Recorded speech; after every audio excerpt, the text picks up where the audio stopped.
오늘 우리가 함께 볼 말씀은 에스라 7장 1절부터 10절입니다. 함께 보겠습니다. 이 일 후에 바사왕 아닥사스다가 왕위에 있을 때 에스라라 하는 자가 있으니라.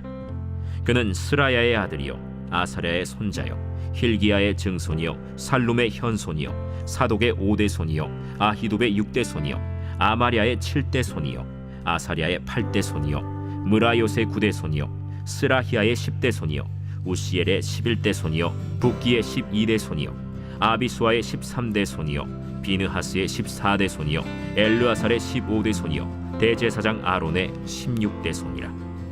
이 에스라가 바벨론에서 올라왔으니 그는 이스라엘의 하나님 여호와께서 주신 모세의 율법에 익숙한 학자로서 그의 하나님 여호와의 도우심을 입음으로 왕에게 구하는 것은 다 받는 자이더니 아닥사스다 왕 제7년에 이스라엘 자손과 제사장들과 레위 사람들과 노래하는 자들과 문지기들과 느디님 사람들 중에 몇 사람이 예루살렘으로 올라올 때에 이 에스라가 올라왔으니 왕의 제7년 5째 달이라.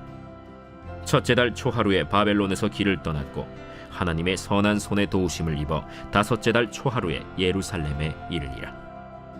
에스라가 여호와의 율법을 연구하여 준행하며 율례와 규례를 이스라엘에게 가르치기로 결심하였었더라. 어저께는 하나님의 말씀대로 그 율법대로 성전 짓기를 완성하고 하나님께 봉헌식을 했습니다.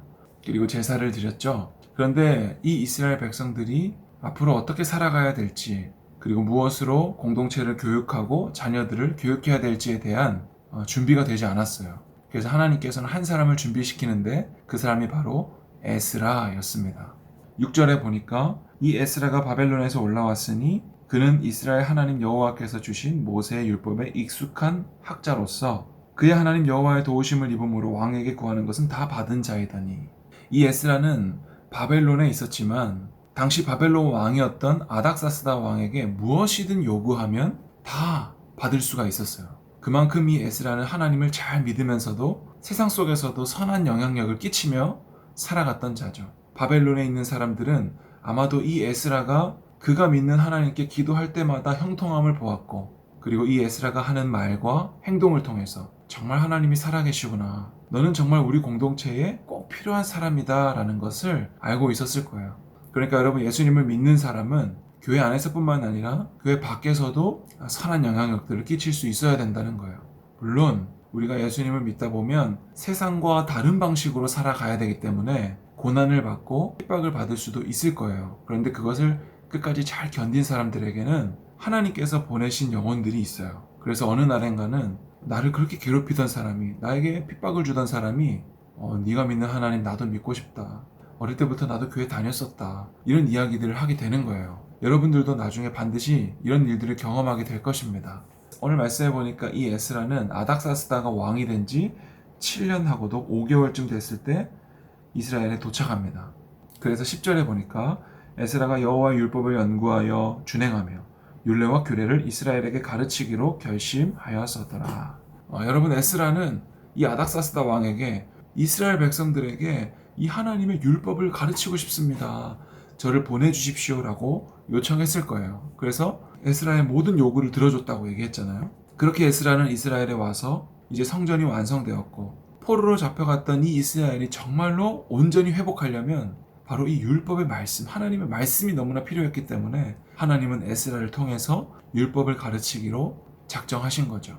여러분, 지금 이 에스라 말씀을 통해서 우리가 살펴볼 수 있는 것은 하나님께서 고레스 왕의 마음을 움직여서 이스라엘 백성들이 포로에서 귀환하도록 하고, 그리고 스룹바벨을 통해서 성전이 완성되게 하고, 그리고 이 성전이 완성된 지 57년째 되는 해에 바로 이 에스라를 보내서 이제부터는 이 이스라엘 공동체 율법을 가르쳐서 이들이 앞으로 무엇을 배우며 살아야 될지, 그리고 그들의 삶을 어떻게 살아야 될지를 가르치는 일들을 이 에스라가 하는 거예요. 여러분, 율법은 지킬 거 너무 많죠. 내 힘으로 이것을 지킬 수 없구나, 이런 것들을 너무나 많이 발견했을 거예요. 그래서 그 이스라엘 백성들과 오늘날 우리가 깨닫는 것은 뭐예요? 바로 이 모세의 율법은 죄를 깨닫게 하는구나, 여러분 그것을 깨달았을 거예요. 그리고 자신들의 끊임없이 반복되는 불순종과 죄악들로 인하여서 하나님만을 의지하게 되는 거예요. 하나님께만 부르짖게 되는 거죠. 그때 하나님께서 오늘 이 이스라엘 백성들을 포로로 잡혀가게도 하시고 다시금 돌아와서 회복하게도 하시는 일을 바로 하나님이 하시는 거예요.